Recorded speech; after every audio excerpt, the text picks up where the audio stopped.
آپ نے سنا ہوگا حضور نے سورہ رحمان کے بارے میں فرمایا ہے، سورۃ الرحمان عروس القرآن، یہ سورہ رحمان جو ہے یہ قرآن کی دلہن ہے۔ جیسے دلہن کو آپ خوشنما لباس پہناتے ہیں، آراستہ پیراستہ اس کو گہنے اور اس کو زیور پہناتے ہیں، تو جس طریقے سے سجاتے ہیں آپ دلہن کو، اللہ تعالیٰ نے ایک سورت قرآن مجید میں یہ ایسی رکھی ہے سورہ رحمان کہ اسے خوب سجایا ہے۔ اس میں الفاظ کا در و بست، اس کا اپنا ایک ڈیوائن میوزک ہے۔ وہ تو اللہ تعالیٰ قراء جو ہے خاص طور پر مصر کے قراء، اللہ تعالیٰ ان پر رحمت نازل فرمائے، ان کی خطاؤں سے درگزر کرے۔ جس طرح قرآن کے انٹرنسک میوزک کو انہوں نے واضح کیا ہے۔ واقعہ یہ ہے کہ اگر یہ لوگ نہ ہوتے، شیخ عبد الباسط محمد عبد الصمد، شیخ محمود خلیل الحصری، یہ لوگ کہ جنہوں نے قرآن کے اس غنا میوزک، یہ لفظ جو ہے آپ حیران نہ ہو کہ میں یہ کوئی شاید توہین کر رہا ہوں قرآن کی، حضور نے یہ لفظ استعمال کیا ہے، تغنو، اس قرآن کو اچھی سے اچھی خوشلحانی کے ساتھ پڑھو۔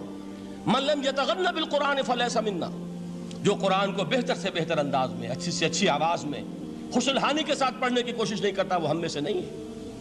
بلکہ ایک مرتبہ حضور رات کے وقت آپ گشت پر تھے اپنے ساتھیوں کے حالات معلوم کرنے کے لیے۔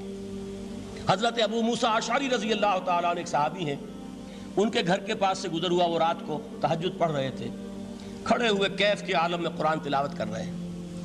حضور کو بہت پسند آئی ان کی قرات، کافی دیر تک وہاں کھڑے سنتے رہے۔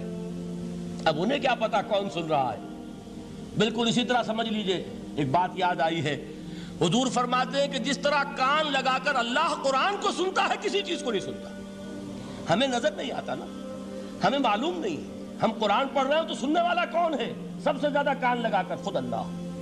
یہاں اس لیے مجھے یاد آیا کہ ابو موسیٰ اشعری کو کیا پتا تھا کہ کون سن رہا ہے۔ وہ اپنی کیفیت میں نماز میں تہجد میں قرآن کی تلاوت کر رہے تھے، اور ظاہر بات ہے ان کے گھر ایکڑوں میں بنے ہوئے نہیں تھے، ایک ایک کمرہ، ایک ایک کوئی حجرہ، ایسے ہی تو گھر تھے نا صحابہ کے۔ لہذا حضور پاس سے گزرے، آواز آئی، کافی دیر سنتے رہے۔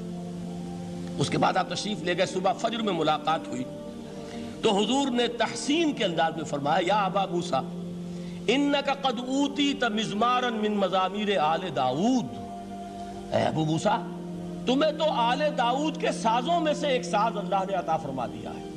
جس طرح حضرت داؤد، لہن داؤدی مشہور ہے کہ جب وہ پچھلے پہر رات کو حمد کے ترانے الاپتے تھے، قرآن میں ہے کہ پرندے شامل ہو جاتے تھے ساتھ، اور پہاڑ وجد میں آتے تھے، پہاڑ بھی ان کے ساتھ شریک ہوتے تھے۔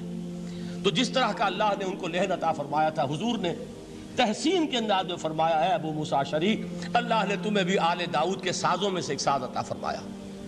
بہرحال قرآن مجید کا جو یہ میوزک ہے، قرآن کے الفاظ کا جو حسن ہے، جہاں تک حسن معنوی ہے وہ تو ہر لفظ میں ہے، لیکن یہ حسن ظاہری، حسن صوتی، حسن لفظی، یہ اپنے کلائمیکس پر آپ کو نظر آئے گا سورہ رحمان میں۔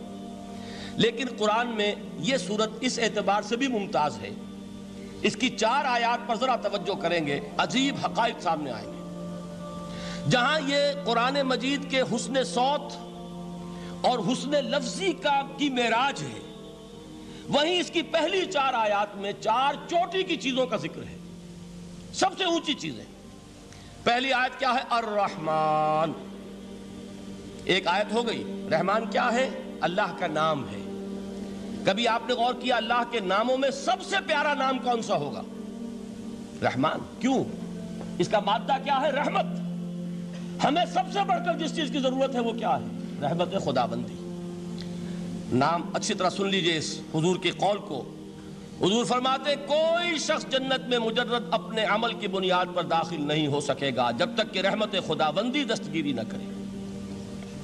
کسی صحابی نے بڑی ہمت اور جرأت کا ثبوت دیا کہ پوچھ لیا، کیا حضور آپ بھی؟